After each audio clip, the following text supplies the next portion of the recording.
Hello and welcome to CT Vets Connect, the official podcast of the Connecticut Department of Veterans Affairs. I'm your host, Brian Scott Smith, and coming up in this first episode, we get an overview of the 4 core missions of the agency and find out about Wreaths Across America and how you and your family and friends can help connect with a veteran this December 16th.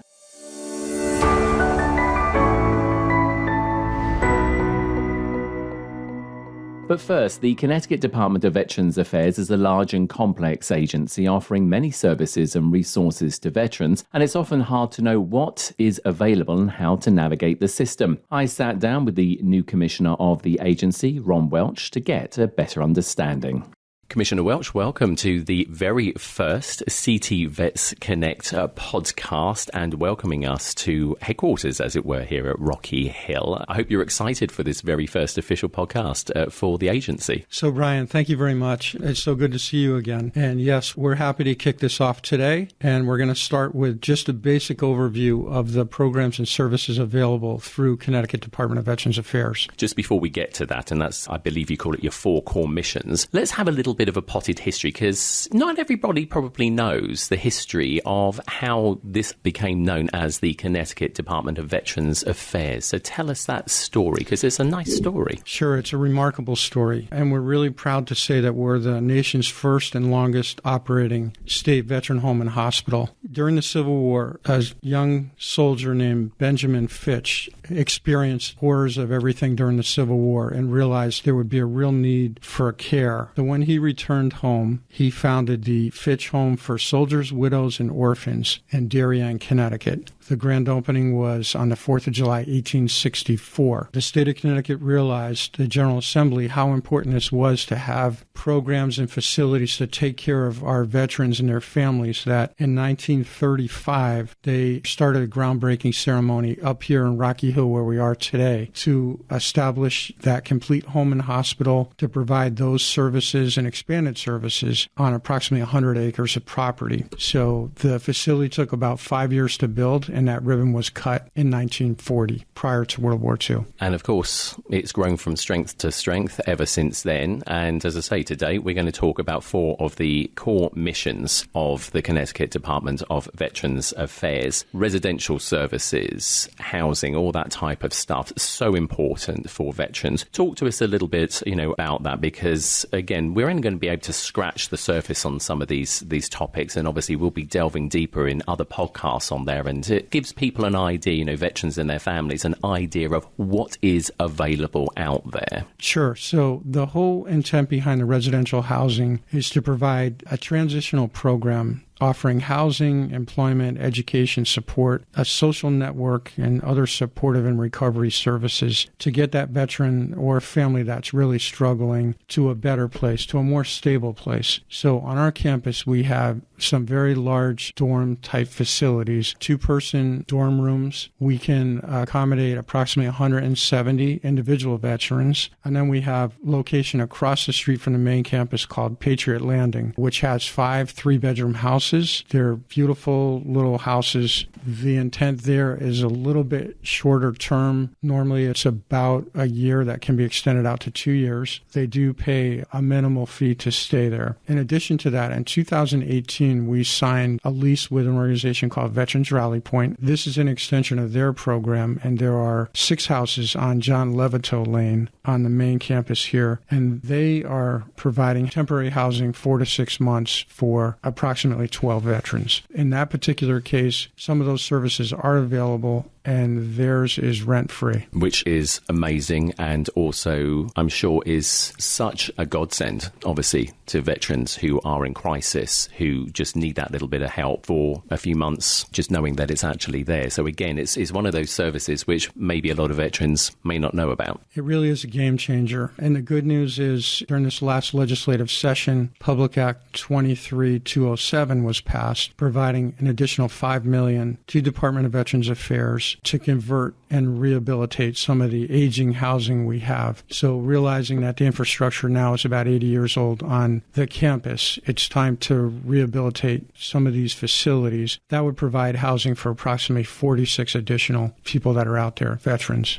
and family members. There's a lot of work, a lot of money, but again, money well spent on the men and women veterans of Connecticut. I'm sure you've spoken to them in the past. When they get this housing, even if it is for a short period of time, what sort of feedback do they give? I mean, they must be so grateful to have somewhere secure, just to let them get their lives back on track. Exactly, because if they weren't here, where would they be? They would be homeless, maybe staying with a friend or maybe a family member, or out on the street. So yes, providing, quality facilities and programs and services is really important. One success story, we recently talked with a young man during one of our celebrations we had for the Hispanic culture, and this young man had recently graduated from Wesleyan. So this provided a really good temporary bridge for him to get his feet back on the ground, get his education done, and now he's searching for employment. That's a nice little segue into what we're going to talk about next, which is health and mental health care as well. When it comes to veterans, both very, very important aspects, and something that veterans do suffer from, whether it might be PTSD from slight war situations or just mental health generally. I mean, society is going through that period of post-pandemic. Talk to us a little bit about the healthcare centre and the healthcare that is actually available as well to the veterans. So we're very fortunate to have the Sergeant John Levittow Skilled Healthcare Center. John Levittow was a Medal of Honor winner. He received the Medal of Honor during his service in Vietnam in the Air Force. Remarkable individual with roots from Connecticut. So the skilled care facility is named after him. It's a fully certified CMS Medicare services. VA provides oversight along with Connecticut Department of Public Health. The facility has been around for a long time. We had a primary hospital. The mission shifted to providing skilled care, long-term care. This facility now was built in 2008. Highly rated, very good care available. And all the services you talked about, memory care, occupational therapy, physical therapy, all the rehabilitative service and staff are embedded in that facility. So we are very grateful to have that. You hit on behavioral health. It's extremely important. Whether they're over there in the skilled care facility or up in the residential program itself, those services are available with trained, licensed clinical social workers. And of course, this facility is in addition to the VA hospitals and facilities which are dotted around the state of Connecticut as well. Very good point. Glad you brought that up. Not to confuse with the federal VA. So the federal VA has their hospital in West Haven, and they have another hospital in Newington that has a lot of specialty clinics in it. We are partnered very closely with the federal VA. As a matter of fact, we are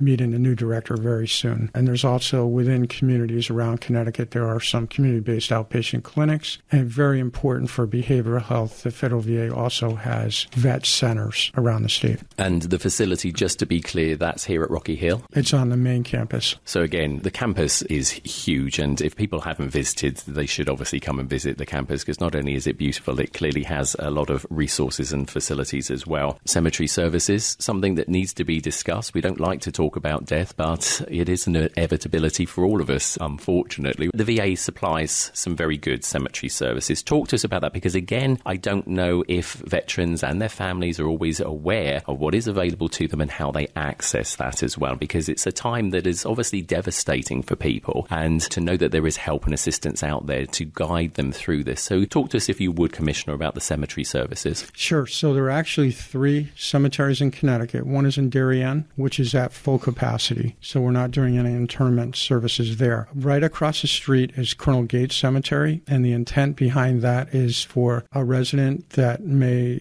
pass away that is here, either in a skilled care facility in a residential program, and there are approximately 1,300 graves over there. And again, we're talking about Rocky Hill, just for people who are listening, they understand where we're talking about, so that's at Rocky Hill. And then the large cemetery that we are extremely proud of is in Middletown. We call that the State Veteran Cemetery in Middletown. There are 16,000 veterans and eligible dependents currently buried there. We have an initiative right now to expand that cemetery, so we continue to provide services. We have about 3 years remaining availability of lots there, so we're working very closely with our Department of Administrative Services for the state of Connecticut on procuring more property in that area. Talk to us as well about some of the services that happen there. I mean, one in particular, I know that you do this particular one once a year towards the end of the year, and it's the unclaimed cremains ceremony. Very important. Explain what that is? Yes. So sadly, each year there are remains that are unclaimed at funeral homes. So the funeral directors of Connecticut have all got together and coordinated with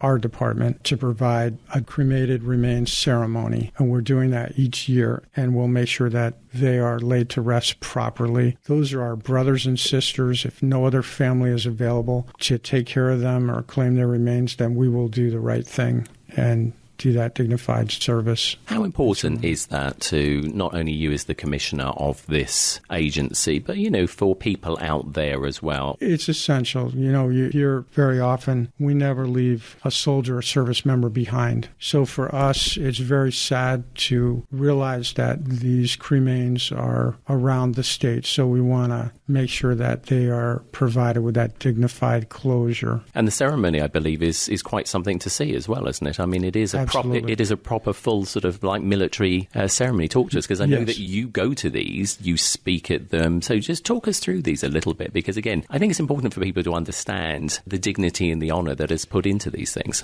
Sure. Municipal and state police will provide an escort. Everybody will assemble here on the campus. The hearse will arrive with the cremains, and we will have a procession that goes from here to the Middletown State Veterans Cemetery, and I will preside over it and make the appropriate remarks, and then full military honors will be rendered. So volleys will be fired, taps will be played, flags will be folded, and they will be interned appropriately. That's an amazing thing, as I say, for people to have, but as I say, also for the families to know that is available. Of course, as we said all along, it's a big department. There's a lot of services, a lot of resources. So the purpose of this podcast, over the coming months is to explain those to people and, just keep drip feeding it so it's in people's minds so they know where to get that help and assistance. You have the Office of Advocacy and Assistance, which is a very important office. I mean, all of your services and resources are important, but this is probably one of your key, I would have thought, departments. Talk us through what it is that they can do and what they exist for. It absolutely is kind of the foundation of what we're all about. So when we talk about the veteran population in Connecticut, it exceeds 170,000. But in addition to that, we also are available to assist active military, the submarine base in Groton and the Coast Guard Academy and Coast Guard families in the eastern part of the state, as well as down towards New Haven. And then we have the National Guard that has 5,000 service members in it, and all the other services have reserve components. They, along with their families, are all potentially eligible or have requests for information from us. Where everything really starts is at the local level. And the state statute says we're supposed to have a municipal vet representative in all 169 towns in Connecticut. So we're going to push hard to make sure that happens. Right now we have about 117 that are trained to provide assistance. So it starts really at the local level, and then in our districts around Connecticut, we have 5 district offices. We have one in Norwich, Newington, Waterbury,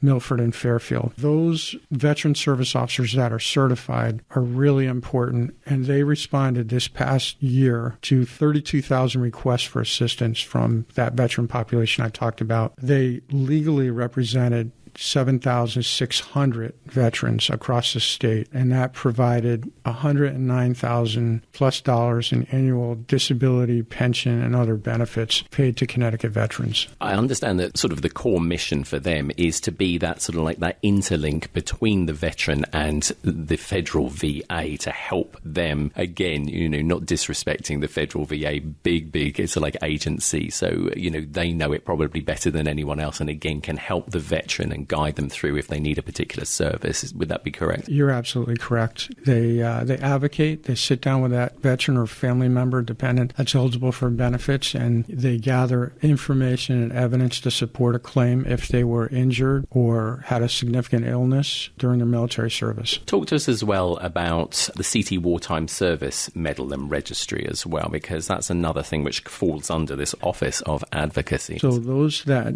served during a period of wartime service are eligible. There's a registry that's established, and a little certificate is prepared, and we have ceremonies around the state periodically to do those awards. In addition to that, we have been very active with the Governor and Lieutenant Governor's office around the state of Connecticut, acknowledging currently Korean veterans and Vietnam veterans for their service. Vietnam veterans, the Lieutenant Governor will present a certificate, she'll make remarks, she'll let us make remarks, and she'll present a certificate certificate acknowledging their service, and we also present a lapel pin. To date, since I started on the 2nd of June, last night I believe was about the 21st event that I participated in. And those events are anywhere from a small gathering of maybe 20 veterans being recognized all the way up to Middletown. We're going back, for example, for the second phase. We had the first phase with about 35 veterans. We're going back and we'll have approximately 35 or 40 more veterans we'll recognize. The good news is families and friends are invited to the ceremonies. They're done extremely well. I just want to pick up, we've sort of covered off, as I say, a broad overview on the 4 core missions. And as I say, in future podcasts, we'll delve deeper into those things and speak to more of your staff, who are connected to these particular core missions. But as you've just said, you became the commissioner June of 2023. It's an incredibly busy job that you have. Talk to us a little bit about how it's gone for you since you started, because you yourself are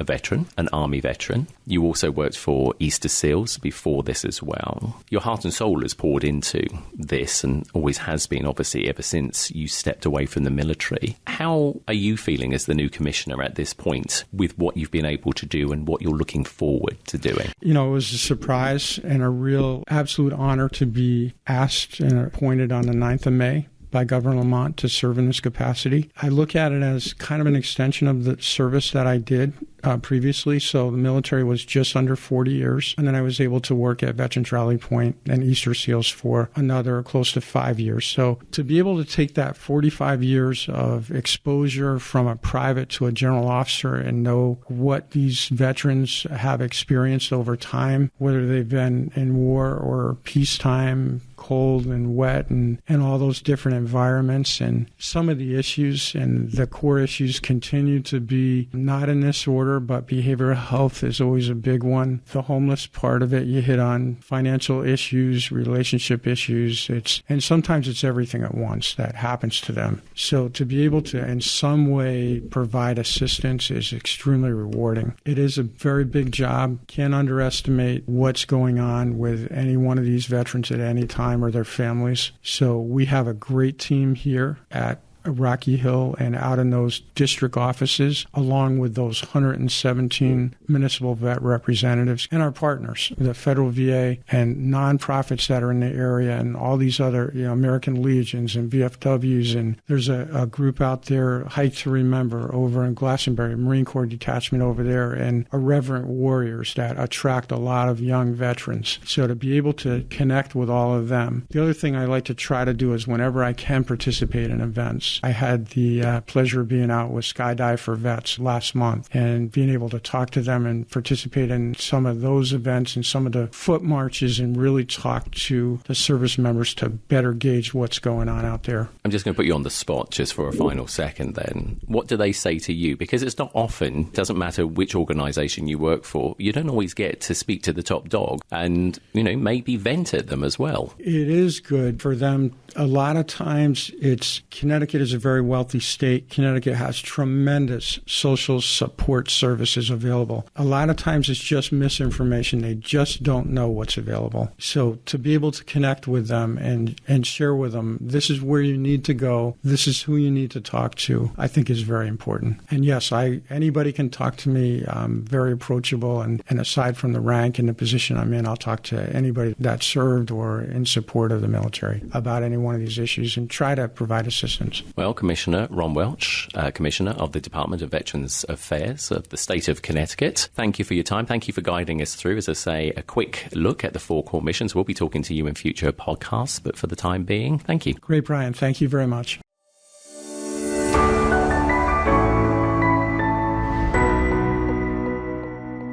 There are many ways to support veterans in the nation, and now in its 16th year, Wreaths Across America continues to honour, remember and teach the nation about our veterans. I sat down with John Carragher, manager of the Office of Advocacy and Assistance at CT Veterans Affairs, and Sherry Vogt, member of their Board of Trustees, to find out more about Wreaths Across America here in Connecticut.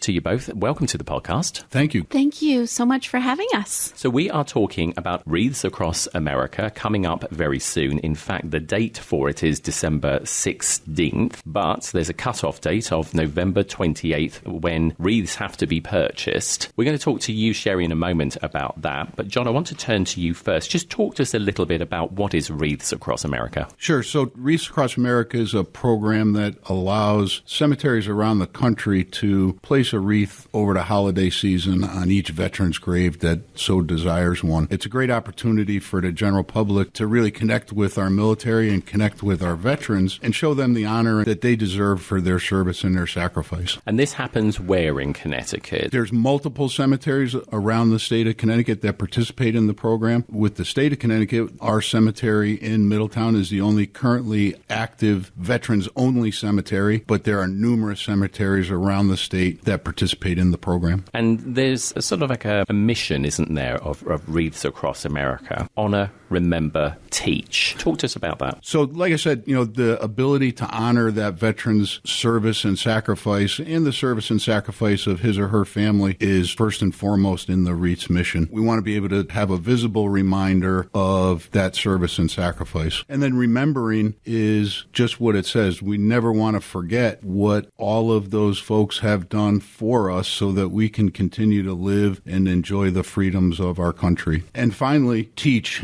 Sometimes our military and our veteran population has become very centralized in relatively small areas, especially our active force. So we want to make sure that especially our young people understand the sacrifice that those that came before us make to protect the freedoms that we enjoy, as well as the sacrifice that our currently serving members are going through. And also, of course, because sadly, stories and people get forgotten as well over time. And obviously, wars fade into memories. World War I, World War II become very distant memories. But of course, they are important things for us to continue to remember at whatever time in our lives and whoever we are, whether we're military or we are civilians, like you said, because of the freedoms that we are all able to enjoy because of the sacrifice given by those men and women previously and today, because of course we will continue to make veterans. Every current member of the service now will go on to become a veteran in the future. So we want to be able to remember everybody, don't we? Absolutely. And one of the things that always strikes me on that day that we're placing wreaths is the opportunity to just see, the average citizen and especially a young person bring that wreath up to that headstone and take a look at the headstone and establish that connection with that veteran and his or her family and say their name out loud and then understand what they did and why they did it and hopefully instill a little bit of a spirit of patriotism and community service to that person, but really establish a connection and a personal connection with that individual veteran that we're laying that wreath on, because it's more than just decoration. It looks nice and takes great pictures, but the meaning behind it is what we want to make sure that we get across. Sherry, let's turn to you. Have the unenviable task of getting these wreaths sort of purchased and then put out actually on the day with an army of volunteers. What is it that you need listeners to do? Because it's a big task, a short amount of time left in which to do it, but it's very important. Oh, thank you so much for that question. Across Connecticut would like our families and those that love veterans. I mean, it's a very patriotic state. We're so fortunate to have participated since the birth of our nation, right? So if they could find it to purchase a wreath, and the lingo that they use on the Wreaths Across America website is sponsor a wreath, because you're not really buying a decoration. You are sponsoring the event where we are saying their name and remembering their service. So wreaths this year are $17, gone up a little bit since previous years. And here at the Connecticut Department of Veterans Affairs, our Board of Trustees site, actually, if you buy one wreath, you're actually buying 1.5, and that number is calibrated in the background. So if you buy 2 wreaths, there's one that is additionally thrown in. So it's buy 2, get a third for the cemetery. And so how can can you do that? Well, this day and age, we've made it pretty easy. I still carry 2 checkbooks with me every day, so you can write a check. That would be lovely. It is made out to Wreaths Across America. In the memo, to make sure that it doesn't go to one of the other 4,000 cemeteries participating, please make sure that it says CT 0164. And how do I remember that? Well, the Beatles song, when I was 64. So it's Connecticut 0164 is the actual group that will be sponsoring the wreaths. In fact, not the only group that's doing it. We are so fortunate to have the Daughters of the American Revolution. We have American Legion Post 20. Middletown Fire Department was reporting they'd sold quite a few. And so although our goal is 13,000 wreaths one for every marker in our veteran cemetery here in Connecticut, it's pretty easy. There's a QR code on the flyer. We have a Facebook page. So it's Connecticut Department of Veterans Affairs Board of Trustees. I'm putting something out every couple days. And so we'd encourage you to find the QR code. You can go to the wreathsacrossamerica.org website. And if you're not careful, it'll take you to where you can buy a wreath for another location. So again, in the search engine box, if you'd put wreathsacrossamerica.org/CT0164, then that will go straight to this initiative and it will be used here in Connecticut at our Veterans Cemetery. So like we said, lots of information there. Thank you for sharing that with us. But it's easy ways, basically, to get hold of your wreath. And obviously, if you do have those finances and you can actually buy 2, then you'll actually be getting 3, which would be superb because that helps to increase those numbers. And like we said, the dates are moving up quickly on us. So people must buy these by November 28th, correct? So November 28th is exactly the cutoff. And that means that Wreaths Across America in Maine, in a tiny, cute little post office that doesn't deliver mail every day, is going to be inundated with a lot of mail. So you can definitely send a check here to Rocky Hill. You can call me. May I give my phone number? Absolutely. Let's give the address as well, because the address here at Rocky Hill is 287 West Street, Rocky Hill, Connecticut 06067. And I guess they should mark it for the attention of Wreaths of America and maybe for yourself. Certainly. That would be wonderful. And also your telephone number? And my telephone number is 860-315-2666. And that's a cell phone. That's my cell phone. You can call or text me. I know we've had people reach out from last year already text me this year looking for the order form. So I can walk you through it over the phone. I can mail you an order form. I can teach you how to use the website step by step. Whatever works best for you is just a blessing for us. Well, to you both, thank you very much for your time. Thank you for explaining to us, John, obviously Wreaths Across America, Sherry, for the incredible work that you do as well, along with, as I say, the Army of Volunteers and the Board of Trustees to make this happen. We'll reiterate that information again so that people know where to go to get these. I just want to ask both of you a final closing question each, because you are both, of course, veterans yourselves. You are Army veterans. What does it mean to you, these wreaths, Sherry? Well, I visit our cemeteries actually quite a few times a year. And I was in Darien recently at the Connecticut Veterans Cemetery, our original one, and to look at the stones that said Spanish-American War, World War I, Civil War, it really connected me all the way back to those who raised their hand and said yes. And it's that veteran spirit of why it doesn't matter what branch and when you served, but how we are all on the same team. It's a long, unbroken line from Lexington and Concord in 1636 to today, and we have to continue to remember each and every person that has worn the cloth of our nation, and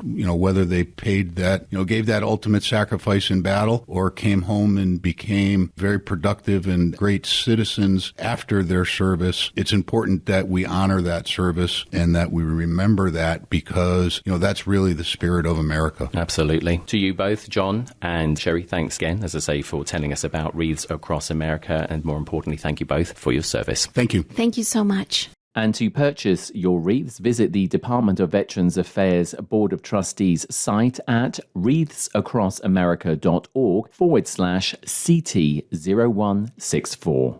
That's all from this episode of CT Vets Connect. If you need help or guidance about services and resources that might be available to you, then please contact the Connecticut Department of Veterans Affairs on their main number, 860 616-3600 or via their website at ct.gov/DVA or through Facebook at CT Veterans Affairs. And don't forget to tell us what you think about the podcast and stories you'd like to hear on future editions of CT Vets Connect. I'm Brian Scott Smith. Thanks for listening.